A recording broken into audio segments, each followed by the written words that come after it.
நாம் இன்றைக்கி பார்க்க போகிறது ரொம்ப சிம்பிளான ரொம்ப ஈஸியான மைசூர் பாக் வந்து எப்படி செய்யலான்னு பார்க்கலாம். இது வந்து கொங்குநாடு வில்லேஜ் ஸ்டைலில் வந்து இது மாதிரி வந்து ரொம்ப ஈஸியாக பண்ணுவாங்க. அதுக்கு என்னென்ன தேவை அப்படின்னா, கடலை மாவு 1 கப், சர்க்கரை வந்து 1 கப், தண்ணி வந்து 1/3 கப், அதுக்கப்புறம் நெய் வந்து 1/3 கப், அதுக்கப்புறம் வந்து சன்ஃப்ளவர் ஆயில் வந்து 1/3 கப். இப்போ வந்து நம்ம முதல்ல என்ன பண்ணலாம் அப்படின்னா, அந்த கடலை மாவு வந்து நல்லா சலிச்சுக்கலாம். இதில் வந்து கட்டியே இருக்கக்கூடாது. கட்டி இருந்தது அப்படின்னா நம்ம வந்து மைசூர் பாக் வந்து செய்யும்போது என்னாகும் அப்படின்னா கட்டி கட்டியாக இருக்கும். ஸோ ஈஸியாக செய்ய வராது. முதல்ல வந்து இதை நல்லா சலிச்சு எடுத்துக்கலாம். இந்த மைசூர் பாக் எப்படி இருக்கும் அப்படின்னா கடையில் வாங்குற மாதிரியே இருக்கும். ரொம்ப கிறிஸ்பியாக நல்ல டேஸ்ட்டாக இருக்கும். இப்போ நம்ம என்ன பண்ணலான்னா 1/3 கப் ஆயிலையும் 1/3 கப் நெய் ரெண்டையுமே என்ன பண்ணிக்கலாம் அப்படின்னா நல்லா சூடு பண்ணிக்கலாம். ரொம்ப நேரம் சூடு பண்ணணும்னு அவசியம் இல்லை. ஸோ கொஞ்சம் சூடு பண்ணிக்கலாம். ஸோ இப்போ வந்து இது ரெடி ஆகிடுச்சு. நம்ம இதை எடுத்து வச்சிடலாம். அதுக்கப்புறம் வந்து சுகர் சிரப்புக்கு வந்து நம்ம சுகரையும் தண்ணியும் ஊற்றிட்டு நல்லா 1 ஸ்ட்ரிங் கன்சிஸ்டன்சி வர வரைக்கும் நம்ம நல்லா வந்து கிளறி விட்டுக்கலாம். ஸோ நீங்கள் தொட்டு பார்த்தா என்னாகும் அப்படின்னா அந்த ஒரு ஸ்ட்ரிங் வந்து நல்லா ஃபார்ம் ஆகும். ஸோ பர்ஃபெக்டான கன்சிஸ்டன்சி. இப்போ வந்து நம்ம என்ன பண்ணலாம் அப்படின்னா நம்ம அந்த சலிச்சு வச்சுருக்கிற அந்த கடலை மாவு வந்து நல்லா தூவிக்கலாம். ஸோ ட்ரெடிஷ்னலாக இப்படி தான் வந்து பண்ணுவாங்க. ஸோ இப்போ எல்லாருமே வந்து நெய்யில் வந்து மிக்ஸ் பண்ணி பண்ணுறாங்க. ஆனால் ட்ரெடிஷ்னலாக வில்லேஜில் வந்து மாவை வந்து சுகர் சிரப்பில் வந்து தூவி தான் வந்து மைசூர் பாக் வந்து பண்ணுவாங்க. ஸோ கட்டி இல்லாமல் நல்லா கிளறி விட்டுக்கோங்க. இது கிளறும்போது லோ ஃப்ளேமில் வச்சுக்கோங்க.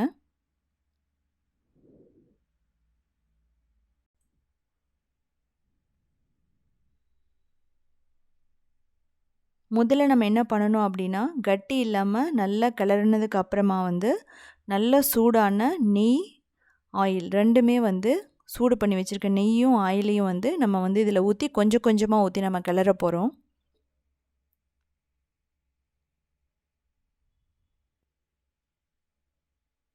ஸோ இப்போ நல்லா மிக்ஸ் ஆகிடுச்சு. இப்போ நல்ல சூடான நெய்யும் எண்ணெயும் அது ரெண்டையும் ஊற்றிட்டு நம்ம என்ன பண்ணுறோம் அப்படின்னா நல்லா கிளறி விட்டுக்கிறோம்.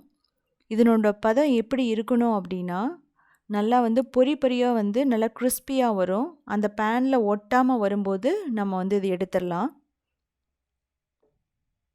ஸோ நீங்கள் ஒரு தடவை வந்து நம்ம ஊற்றும் போதும் அது வந்து அந்த கடலை மாவு வந்து என்னாகும் அப்படின்னா அந்த நெய்யையும் ஆயிலையும் நல்லா உறிஞ்சிக்கும்.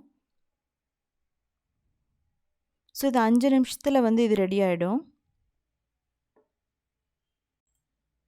ஸோ இப்போ வந்து நமக்கு அந்த பதம் வந்துக்கிட்டே இருக்குது. நம்ம இதில் எடுத்து வந்து நம்ம போட்டாலும் அந்த மைசூர் பாக் வந்து ரொம்ப சாஃப்டாக இருக்கும். ஆனால் நமக்கு வந்து கடையில் கிடைக்கிற மாதிரி வேணும் அப்படின்னா நல்ல பபுள்ஸ் வரணும்.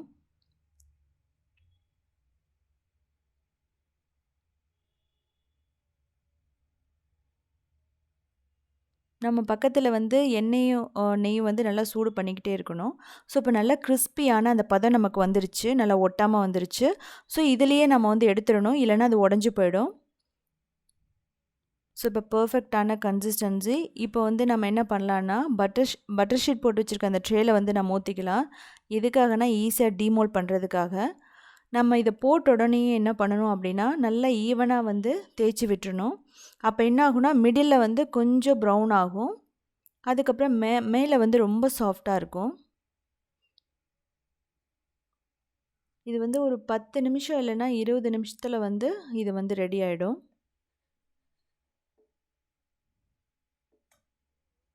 ஸோ நல்லா தேய்ச்சி விட்டதுக்கப்புறம் நம்ம என்ன பண்ணலாம் 10 நிமிஷம் அப்படியே விட்டுறலாம். இப்போ 10 நிமிஷத்துக்கு அப்புறமா வந்து நம்ம எடுத்து பார்க்கலாம்.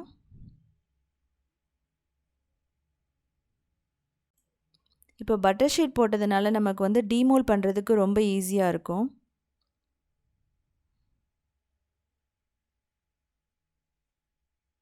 ஸோ இப்போ கட் பண்ணிடலாம்.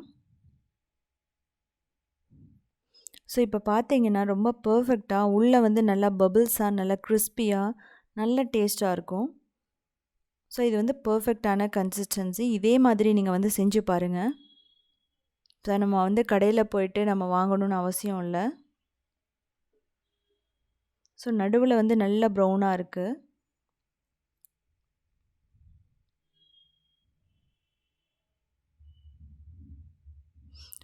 நமக்கு வந்து கடலை மாவும் சுகர் இருந்ததுன்னா நம்ம இனி வந்து கடையில் வந்து வாங்கவே வேண்டியதில்லை. இதே மாதிரி செஞ்சு பாருங்கள். ஸோ நீங்கள் எந்த ஷேப்பில் வேணாலும் கட் பண்ணிக்கலாம். ஸோ இது வந்து 1 மந்த் வரைக்கும் நம்ம வச்சுட்டு நம்ம யூஸ் பண்ணலாம்.